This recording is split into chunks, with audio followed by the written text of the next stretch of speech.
Hey, I'm Tim McMahon, and welcome to Inside Toledo. This is a show where we take virtual home tours of familiar faces from Northwest Ohio without actually going inside their homes. My guest right now, you know his voice and you know his face as a play-by-play announcer for the Walleye and Hens. It's Matt Melzak. Matt, first of all, you know, the Walleye season was cut abruptly short.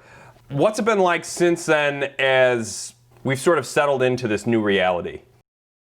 Well, it's been, frankly, extremely different. I think, Tim, when you look at, the way that things have changed and evolved, and we're barely seeing any sports. I mean, if any, we're watching a lot of replays of, and I know BCSN did a great job re-airing last year's great playoff run for the Walleye, and the things that you have to now look back on because we don't have any other live sports right now. I think the only thing that is kind of very disappointing out of this to me, Tim, is the fact that when you look at the Walleye had a very good team this year, a team that certainly I thought could get to the conference finals and maybe even beyond again. I know everyone looks at, well, they were in the Kelly Cup finals last year. It's so hard to get to the finals, let alone win a championship. But I thought this was a team that was good enough to definitely get back to that conference finals area and compete for the Kelly Cup. And then on the other side, the Mud Hens and all of those pitchers that were ready to be in Toledo, and a guy by the name of Isaac Paredes that could play third base, could be a middle infielder. I think those are the things that are disappointing right now, that we're not seeing those things. Matt, a little bit of background on yourself. First of all, we used to work together in radio. I was a traffic reporter, that's when I first met you.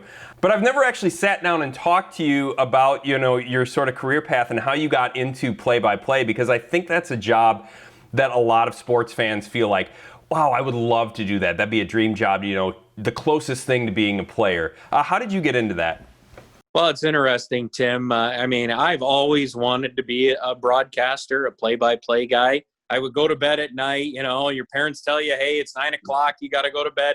I'd go to bed and I'd have my little, in those days, the Walkman going, where I'd be listening to, Ernie Harwell in the summer, or Bruce Martin in the winter, and just listening to those guys as I grew up. And, I just have always had that, boy, I'd love to be a young kid and have a young kid listening to me as he or she is going to bed. And they're going, boy, I can't wait to listen to Matt Melzak call the end of this game. And I think that's just one of those things that's always got me excited about being a play-by-play guy. And that kind of carried through for a lot of time in my life. I went to, obviously, the University of Toledo.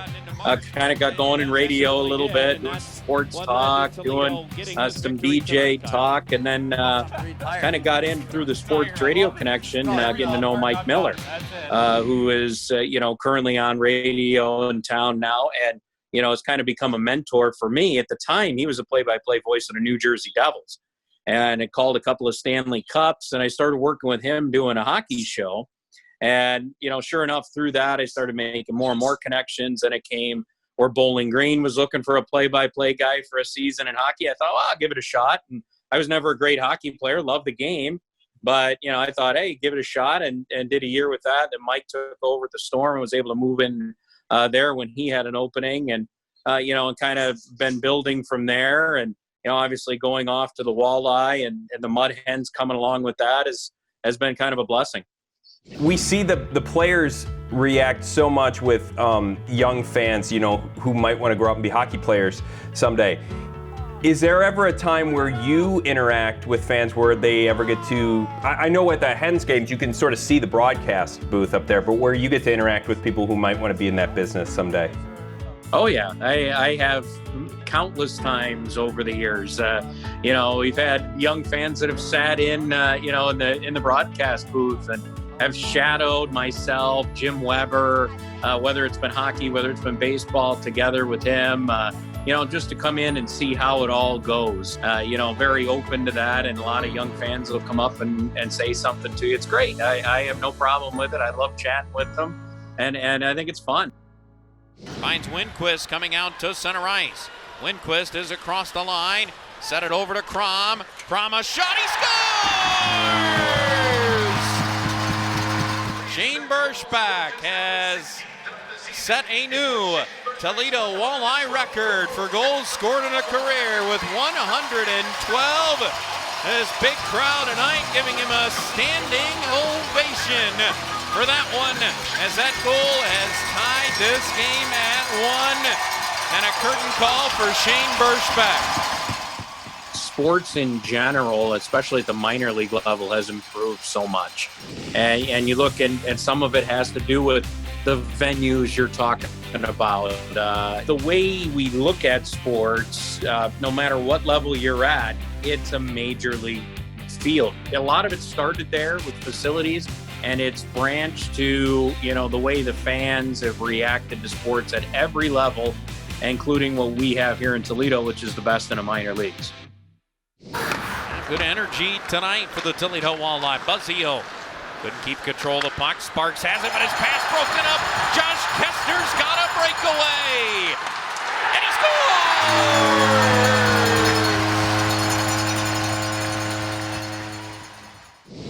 scores! All right, let's do a little flip here. Here we go. And we'll start. I'm in the living room, so we'll start there. And you can see Nova, who is 13 years old. Our retriever there. She's a great girl. She's, getting around a little less nowadays, but she's a beautiful girl. She's our baby girl, really, for being a big girl. And if you want to see the everybody's favorite when we do Hens and Hounds, he's buried himself under his blanket here. But Mr. Booter, there he is. Hey, bud. It's always been a champion of mine every time we do say, a paws and pucks night or, Hens and Hounds night. I'm always very big into those nights because I think it's terrific. And there's so many great animals that need to be rescued and put into great homes. And I would say it again, if you are in, need a pet or would like to have a pet, go to the Humane Society and adopt. Our kitchen's a little bare right now because of the fact that my wife, Caitlin, during the pandemic is working from home. So we used our kitchen table, which is normally here. Tim, we normally have our kitchen table here. It's now in another room so that she can be set up for her job, needing a lot more space than basically what we have. So I'll take you down to where our offices are. Obviously, you're not, well, I'll show you Miss June. There's one of our more recent acquires on the cat there, June. This is kind of our office area here. You can tell my area over there, just kind of a little more cluttered than Caitlin. She's a little more organized than I am. But, this is kind of our office area. This is our parakeet here, Miss Maui. We've had her for a long time, about 10 years now. And as you'll see, Tim, we got a lot of land. We're just under 4 acres. So this has kind of become more my area. If you notice, we didn't have a lot of stuff on the walls that are like memorabilia, so to speak, because a lot of those have found their way out here. And it's kind of fun. Like I've got this shelf with all kinds of bobbleheads and pucks and, including some of I grabbed a Kelly Cup puck here. There you go. Nice. From last year in the Kelly Cup finals. I got the All-Star. I've got one from every All-Star game that I've been a part of. So I've got that. And then obviously some fun bobbleheads, including, of course, the tremendous Nick Vitucci. Shout out to him on that one. Always one of my favorites. And, I've had some cool stuff over the years. I really enjoyed the Red Wings run when they got into the 90s. So like Mike Vernon was fantastic. If you remember Mike Vernon. Yeah. I mean, he was the playoff MVP that year. Yep. Steve Yzerman's always been my favorite hockey player. If I were to go back to a player of all time, for me, Steve Yzerman in hockey. And then I really kind of turned this in. Obviously, I got a workstation over here. Mm-hmm. I got where all my tools are and all that stuff. And I do like to do a lot of projects, so to speak. And I've been doing a lot of those during this time off. I love that there's this balance there of a man cave and a workshop. Yes, balance of both, right? I'm a huge golfer, love to golf, so that's a pretty important corner over there for me, as you could tell. I got some hockey sticks in there as well. Put some stuff on the wall, some kind of neat stuff. These are kind of cool. because of the fact that these are all from when I was a kid. I got all of those, the Tigers, Ohio State, Red Wings, and Lions pennants when I was a kid. Always keep a practice putting green out, by the way. You never practice enough, Tim. I have that exact same one.